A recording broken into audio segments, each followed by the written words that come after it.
Assalamualaikum warahmatullahi wabarakatuh. Kami dari kelompok 1 akan menjelaskan tentang telinga.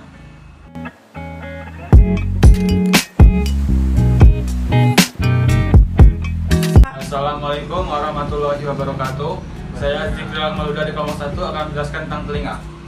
Yang pertama, telinga berfungsi sebagai pengatur keseimbangan yang terdapat struktur khusus pada organ telinga yang berfungsi mengatur dan menjaga keseimbangan tubuh. Organ ini berhubungan dengan saraf otak ke-7 yang berfungsi dalam menjaga keseimbangan dan untuk mendengar.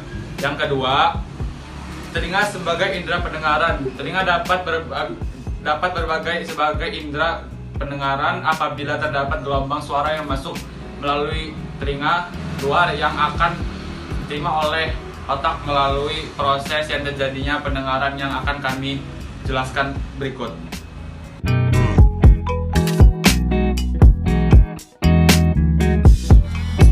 Akan menjelaskan tentang bagian-bagian telinga. Yang pertama ada gendang telinga atau timpanium yang berfungsi mengubah bunyi menjadi getaran. Yang selanjutnya ada malleus, martil, infus landasan, dan stapes sanggurdi. Itu termasuk dalam satu bagian yang berfungsi untuk mengangkut dan mengantarkan getaran ke saluran telinga yang lebih dalam. Lalu yang ini saluran eustachian yang berfungsi untuk menghubungkan rongga mulut dengan telinga bagian dalam dan mengatur keseimbangan saluran udara. Lalu ada ini 3 saluran setengah pendengaran untuk menjaga keseimbangan tubuh.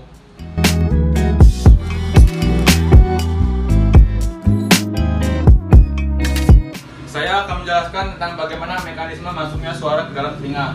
Yang pertama, sesuatu yang bergetar atau yang menciptakan gelombang bunyi. Gelombang bunyi ditangkap oleh daun telinga bagian sini.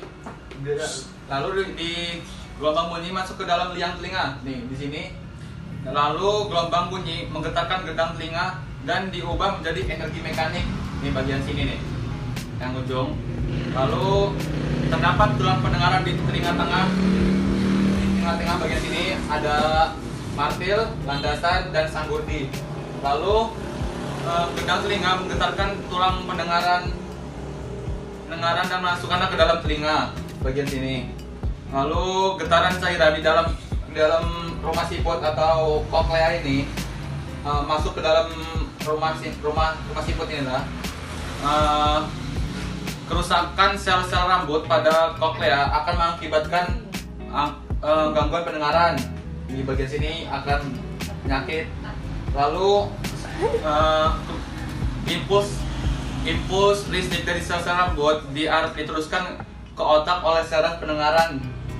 Bagian sini saraf pendengaran. Lalu, impuls dari kedua telinga tersebut diartikan sebagai suara.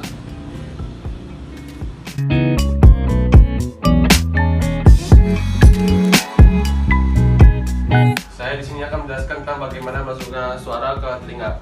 Yang pertama yaitu ada gelombang suara, yaitu seperti bunyi masuk ke gendang telinga, ke liang telinga dan menyebabkan gendang telinga bergetar. Lalu gendang telinga bergetar oleh bunyi. Getaran bunyi bergerak melalui osikula ke rumah siput. Getaran bunyi menyebabkan cairan di dalam rumah siput bergetar di sekitaran sini. Lalu getaran cairan menyebabkan sel rambut melengkung. Sel rambut menciptakan sinyal saraf yang kemudian ditangkap oleh sel saraf auditori. Sel rambut pada salah satu ujung rambut siput mengirim informasi bunyi nada rendah, dan sel rambut pada ujung lainnya mengirim informasi ke bunyi nada tinggi. Lalu saraf auditori mengirim sinyal ke otak, di mana sinyal ditafsirkan sebagai bunyi. Lalu gelombang suara masuk ke daun telinga, lalu masuk lagi ke saluran telinga, lalu menggetarkan gendang telinga. Lalu dia tulang telinga seperti martil, landasan, dan sanggurdi. Lalu ke rumah siput dia atau koklea, lalu ke organ kartil dan menjadi saraf. Lalu dia menyebabkan bunyi ke dalam otak. Saya akan menjelaskan tentang penyakit dalam indera pendengaran. Penyakitnya ada 4. Yang pertama itu tuli atau tunarungu. Yaitu penurunan atau ketidakmampuan seorang untuk mendengarkan suara. Atau tuli konduktif terjadi akibat gangguan transmisi suara ke koklea bagian sini masih kuat. Lalu tuli saraf itu terjadi akibat kerusakan organ kori atau saraf CN7 atau koreks otak maksudnya. Yang kedua furunkulosis, yaitu munculnya bisul pada meatus liang telinga, ada bisul di sini. Lalu yang ketiga otitis media, yaitu infeksi telinga tengah bagian dalam sini yang